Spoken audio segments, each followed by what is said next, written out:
સરસ. મને કે પણ નહીં ભાવે. હા ભાવે છે. ને એમાં છે બીજી એક્સરસાઇઝ કરવી હોય તો જોવી હોય તો કરજો. એમાં હોય તો કર નથી.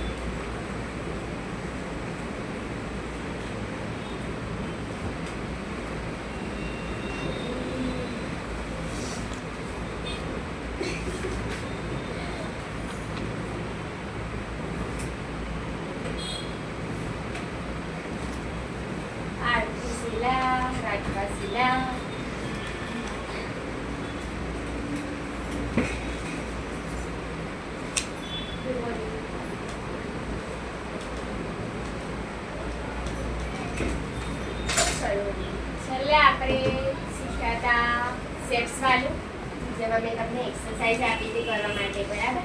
તમે લોકોએ જે કરી છે તે કમ્પ્લીટ જ છે. હવે એમાં તો કશું કરવાનું નથી.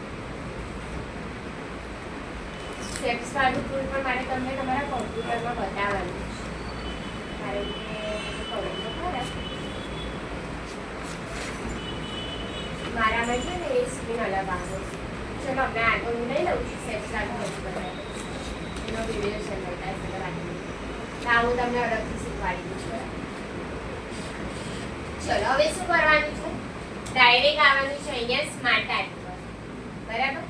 આઇકન અને 3D ઓર્ડરમાં તમારે કંઈ જ નહીં કરવાનું, એ ઇન્ટરનેટ વગર નહીં ચાલે. પણ જે દિવસે ચાલશે એ દિવસે તમને હું બતાવીશ. મજાવાનું છે, થોડું ટાઈમ પાસ માટે, પણ સારું છે, બતાવીશ. હમણાં આવી જવાનું છે સ્માર્ટ આર્ટ પર, બરાબર? સ્માર્ટ આર્ટ એટલે કે કડી ટાઈપનું, કડી એટલે કે એક સાથે બીજું જોડાયેલું હોય એ રીતેનું, બરાબર? અહીંયા હું સાયકલ પર ક્લિક કરીશ તો આ રીતેના મને ટૂલ્સ મળશે. હું અહીંયા મેટ્રિક્સ પર ક્લિક કરીશ તો આ રીતેનું મળશે. પિરામિડ પર ક્લિક કરીશ તો આ રીતેનું, બરાબર? ઓલની અંદર આ બધા ઓપ્શનો ભેગા છે, જ્યારે અહીંયા તમે ટોપિક વાઇઝ લઈ શકો છો. તો આપણે શું કરીશું? પિક્ચરમાં આવી જઈએ, પિક્ચર પર સિલેક્ટ કરવાનું. પિક્ચર સિલેક્ટ કરી અહીંયાથી તમારે કોઈ બી ટૂલ લઈ લેવાનું, એની પર સિલેક્ટ કરીને ઓકે કરી દેવાનું. ખાલી તમને આ રીતેનો ઓપ્શન મળી જશે, બરાબર? એટલે આની નીચે સ્માર્ટ કોઈ એક ના હોય આની અંદર, એક કરતા વધારે, 2 હશે, 3 હશે, 4 હશે, પણ એક નહીં. ચલો હવે આની અંદર શું કરવાનું? તો આનો પણ સેપરેટ ઓપ્શન છે, સ્માર્ટ આર્ટ ડિઝાઇન. જો સાઈડમાં ક્લિક કરશો તો એનો મેઇન ટોપિક નીકળી જશે, અને ફરી ક્લિક કરશો તો પાછો, બરાબર? તો જો હવે આની અંદર આ જે લોગો દેખાય છે ને વચ્ચે, તો જો એ લોગો તમને બતાડું ધ્યાનથી, તો જો અહીંયા વચ્ચે ડુંગર જેવું છે અને એક સૂરજ આપેલો છે, બરાબર? જ્યારે બી આ લોગો દેખાય ને તો એવું સમજવાનું કે ત્યાં તમે ફોટો મૂકી શકો છો, બરાબર? મેં એક્ઝેક્ટ એ લોગો પર ક્લિક કરીશ તો જો ફ્રોમ ફાઇલનો ઓપ્શન આવી ગયો. ફ્રોમ ફાઇલમાં આવવાનું અને કોઈ બી ફોટો લઈ લેવાનો. તો હું ફોટામાં જતી રહું તો અહીંયા હું લઈ લઉં છું બુક્સના ફોટો, આ રીતે. એવી રીતે સેકન્ડ નંબરનું ફરીથી ફ્રોમ ફાઇલ અને કોઈ બી ફોટો.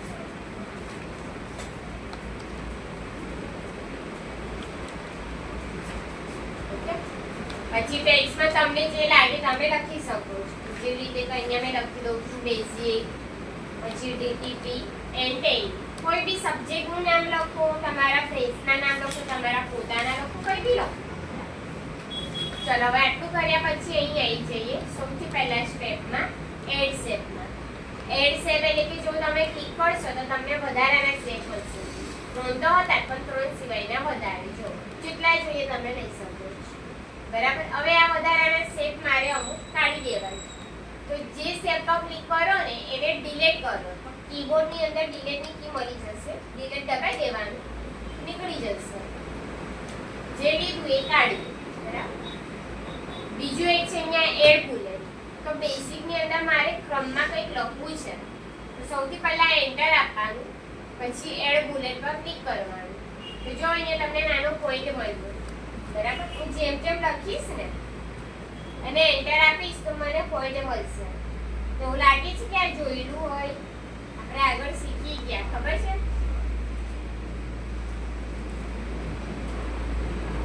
તો તમારે આવી રીતે પોઈન્ટમાં કંઈક લખવું હોય તો તમે લખી શકો છો, બરાબર? પછી ટેક્સ્ટ પેન પર ક્લિક કરશો તો અહીંયા તમને આ રીતેનું બોક્સ મળશે જે આપણે અહીંયા લખ્યું ને એના માટે જ છે. જો DTP ની સાઈડમાં કોઈ બી લખ્યું છે તો જો અહીંયા લખાશે તો ત્યાં કર્સર રાખીને તમે અહીંયા ટાઈપ કરી શકો છો. બરાબર, અહીંયા ટાઈપ કરશો તો ત્યાં બી દેખાશે. જો પણ મેઇન તો અહીંયા જ છે, અહીંયા આવવું જોઈએ. તો તમે ડાયરેક્ટ બી લખી શકો છો અને આ રીતે ટૂલ પર લઈ શકો છો. ફરી ક્લિક તો નોર્મલ. બરાબર, હવે અહીંયા એક ડિમોટ નો ઓપ્શન છે. હવે ડિમોટમાં શું થશે જો ફોર એક્ઝામ્પલ મારું સિલેક્શન આ ટેલી પર છે. બરાબર, જેના પર આપણું ક્લિક હશે ને ત્યાં અમુક પોઈન્ટ મળશે જોવા, નાના નાના ડોટ વાળા. તો મારું સિલેક્શન છે ટેલી પર. હવે મેં જો ડિમોટ પર ક્લિક કરીશ ને તો શું થશે, ટેલી નો મેઇન પાર્ટ નીકળી જશે અને ટેલી અહીંયા મર્જ થઈ જશે. જોયું, ક્રમમાં આવી. બરાબર, એને શું કર્યું, બે ભાગને ભેગા કરી દીધા. હું અહીંયા પ્રમોટ પર ક્લિક કરીશ તો જો પાછું આવી. બરાબર, ડિમોટ પ્રમોટ. ડિમોટ પર ક્લિક કરશો તો પ્રમોટ ડાર્ક થશે અને પ્રમોટ પર ક્લિક કરશો તો ડિમોટ ડાર્ક થશે, એટલે કે એક્ટિવેટ થઈ જશે. પણ છે કઈ નહીં, જેવી રીતે કે હું DTP પર સિલેક્ટ કરીશ ને ડિમોટમાં જઈશ તો DTP નો પાર્ટ બેસિકમાં ભેગો થઈ જશે આ રીતે. બરાબર, પ્રમોટ તો છૂટું. તો જો MS PowerPoint ને પણ લઈ લીધું. કેમ MS PowerPoint ને લીધું, તો અહીંયાથી તમે સિલેક્ટ કરીને ક્લિક કરશો ને તો જો છૂટું કરી દેશે. બરાબર, જે બી તમે પોઈન્ટ સિલેક્ટ કરીને ક્લિક કરશો એને છૂટું કરી દેશે અને ડિમોટ પાછું ભેગું. એટલે તમારા અમુક ટોપિકને સિલેક્ટ કરીને તમે આ રીતે અલગ કરી શકો છો. જો ચલો, પછી ખાલી મૂવ અપ છે અને મૂવ ડાઉન છે. Move up and move down આ બે જે ટૂલ છે એને આગળ પાછળ જ કરે છે. બરાબર, right to લેફ્ટમાં B almost same છે, પણ રાઈટ ટુ લેફ્ટમાં પહેલું અને છેલ્લા નંબરનું જે ટૂલ છે ને એને જ આગળ પાછળ કરે છે. ઓલ ઓવર સેમ જ છે. જો બરાબર, જ્યાં ક્લિક હશે ને એ ટૂલને આગળ પાછળ કરશે. પછી અહીંયા કલર ડિઝાઇનના ઓપ્શન આપેલા છે. એરો પર ક્લિક કરશો તો અલગ અલગ ડિઝાઇન આપેલી છે. તમને એવું લાગે કે ડિઝાઇન બદલવી છે તો તમે બદલી શકો છો. જો અહીંયા છે ચેન્જ કલર, તો અહીંયા તમને બધા કલર્સ મળી જશે અલગ અલગ. તો તમને જે ગમે તમે કલર લઈ શકો છો. અને અહીંયા છે સ્માર્ટ આર્ટ સ્ટાઇલ. એરો પર ક્લિક કરશો ને એટલે આ રીતેની બધી ડિઝાઇનો આપેલી છે. જો છે ને 3D ટાઈપનું એમ શાઇનિંગ જેવું આવ્યું છે. બરાબર, આ રીતે. છેલ્લું છે રીસેટ ગ્રાફિક. તો રીસેટ ગ્રાફિકમાં શું થશે, જેવું હતું એવું નહોતું, કલર વલર જે આપીએ ને બધું કાઢી દેશે. બરાબર, ચલો તો હવે આની અંદર કલરનો એક ઓપ્શન બતાડું કે ચલો કલર આપણે અહીંથી લઈ લીધા. બરાબર, પણ તમને એવું તો કે ના કલરમાં મજા નહીં આવતી, તમને કોઈ બીજો અલગથી કલર જોઈએ છે. બરાબર, તો જોવો શું કરવાનું, પહેલી વાળા ટૂલ પર અહીંયા ક્લિક કરવાનું. પાછળનું જે ફોર્મેટ છે ને એના પર તમારે ક્લિક કરવાનું. આ ફોર્મેટ ટૂલની અંદર અહીંયા છે સેવ ફિલ. આ સેવ ફિલની અંદર તમને કલર મળી જશે બધા અલગ અલગ. તમને જે ગમે એ કલર લઈ શકો છો. બરાબર, જો હું DTP પર ક્લિક કરીશ, સેવ ફિલમાં જઈશ, કોઈ બી કલર, બેસિક પર ક્લિક કરીશ, સેવ ફિલમાં જઈશ અને કોઈ પણ કલર. બરાબર, તો આવી રીતે તમે કલર બદલી શકો છો. નીચે છે શેપ આઉટલાઈન એટલે કે એની બોર્ડર. શેપ આઉટલાઈન નો કલર હું બદલું છું તો અહીંયા મેં લઈ લઉં છું રેડ. તો જો કલર બદલાઈ ગયો, જોયું? એવી રીતે અહીંયા રેડ કલરમાં આવી જઈએ તો એનો કલર હું લઈ લઉં છું. યેલો જ સારો લાગે છે, યેલો જ લવા દઈએ. બ્લુ વાળામાં આવી જઈએ શેપ આઉટલાઈન, તો એની અંદર રેડ લઈ લઈએ. બરાબર, આવી રીતે તમે દરેકના આઉટલાઈનનો કલર બદલી શકો છો. ખાલી સિલેક્ટ જ કરવાનું છે. જો આની અંદર તો પિક્ચર છે, પણ પિક્ચર ના હોય તો તમે સેવ ફિલ લઈ શકો છો.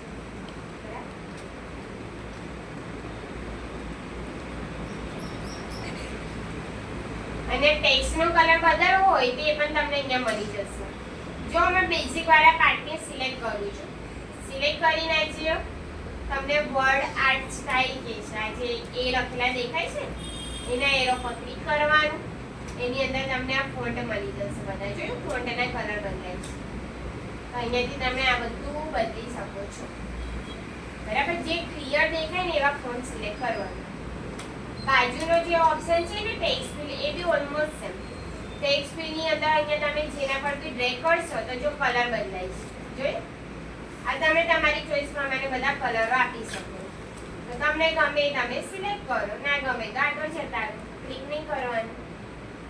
ટેક્સ્ટ ફિલના નીચે છે ટેક્સ્ટ આઉટલાઈન, એટલે કે બોર્ડરનો કલર બદલવો છે. જોયું? કલર ચેન્જ થાય છે. જો છે ને આવું બધું છે, ડેકોરેટ કરવા માટે છે. અને નીચે છે ટેક્સ્ટ ઇફેક્ટ. તો આ બધા જ જો તમને યાદ હોય આપણે શીખી ગયા હોમ મેનુમાં. શેડો છે તો શેડો જેવી ઇફેક્ટ બતાવી શકો છો. તમને જે લાગે તમે લઈ શકો છો. નીચે બ્લેક કલરનું આવે છે. યસ. પછી રિફ્લેક્શન છે તો મિરર જેવું. જોઈએ નીચે ફોન્ટ આયા. ગ્લો આપણે શીખી ગયા, ગ્લોમાં ચપકી જશે. પાછા કલર આવી જશે દિવાળીની જેમ. લાઈટો ચમકે ને એવી. પછી આ તો કઈ કામ નહીં. નવી ઇફેક્ટ હોય તો એક ટ્રાન્સફોર્મ કરીને છે. ટ્રાન્સફોર્મમાં તમને આ રીતેનું મળશે. જોવો છે ને આવું છે. વેવી ટાઈપનું આવું બધું. બરાબર, આખું ચૂકું દેખાય, રાઉન્ડમાં દેખાય. તમે અહીંયાથી પણ લઈ શકો છો. ના જોઈએ તો સાઈડમાં ક્લિક કરી દો, અહીંયા જ કરશો. ખબર એમાં બસ આ છે સ્માર્ટ ટાઈપ ડિઝાઇન. તમે સિમ્પલ બી લઈ શકો છો ને કે પિક્ચર વાળું લો. જેવી રીતે કે અહીંયાથી મેં પિરામિડ લઈ લઈશ ને અહીંયાથી કોઈ બી એક રૂમ સિલેક્ટ કરીશ, એનો ઓકે કરીશ. ખાલી એની અંદર મને લખવાનો ઓપ્શન મળશે. બરાબર, કલર વગેરેનો ઓપ્શન તો સેમ જ છે, કોઈ ફરક નથી. તો અહીંયાથી ચેન્જ કલરમાં એને કોઈ બી કલર લઈ શકું છું. ખાલી પિક્ચર નથી એમાં, જ્યારે આપણે પિક્ચર વાળું શીખીએ ખબર. તો આ ટોપિક તમને યાદ છે, મેં આગળ શીખવાડ્યું હતું ઇન્સર્ટ મેનુમાં પિક્ચર, જેની અંદર મેં કીધું હતું કે હું પછી શીખવાડીશ. જેવી રીતે કે અહીંયા બુક્સ લઈ લો તો અહીંયા આવું પિક્ચર લઈ આવું. બરાબર, આ જે ઓપ્શન હતો ને એ આપણે શીખ્યા. અહીંયા જે પિક્ચર લેઆઉટ હતો ને એ આ જ ઓપ્શન છે સ્માર્ટ આઈ. બરાબર, ખાલી એટલું કે ત્યાં ભેગું આપ્યું છે, જ્યારે અહીંયા આખું ટૂલ અલગથી આપી દીધું છે. બરાબર, બસ આટલું રાખું છું. આ તમે આરામથી જોઈ લેશો. ટાઈમ હોય તો કરજો, ને કાલે આવીને કરજો, કંઈ વાંધો નહીં, તમે જેવું કાલે. બરાબર, પછી કાલે આપણે આવી જઈશું સ્ક્રીનશોટ પર, લિંક પર, બુકમાર્ક પર. કાલે ખાસું ચલાવીશ, જોઈએ હજી કેવું સેટ થાય છે. ત્યાં પણ નહીં કહ્યું, તમને શાંતિથી શીખવાડીશ. પ્રેક્ટિસ જો હોય તો જોઈ લો. ટાઈમ હોય તો તમને લેટ થતું હોય તો કાલે કરજો, તમને જેવું ભાવે. બાકી તમારી જગ્યા પર કોઈ આવે નહીં.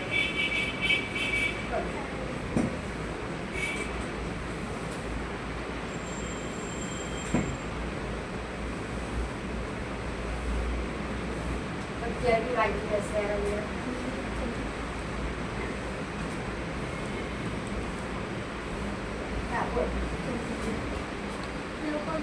લોકેશન લખ્યા પછી છે ને ક્વોન્ટિટીને રેટ પર લખવાનું તો ડાયરેક્ટ તો તું આની અંદર ભૂલી ગઈ હોઈશ કે આની અંદર અંડર કમ નહીં લીધું.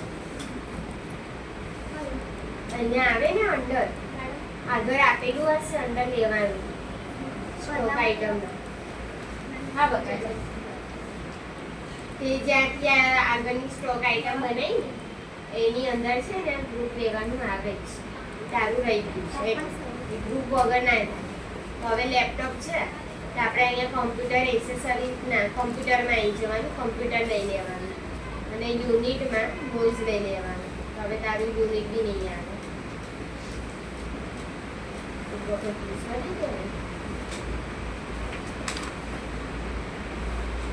તારું આ રહી ગયું છે બકા, તો બધા માટે લખવાનું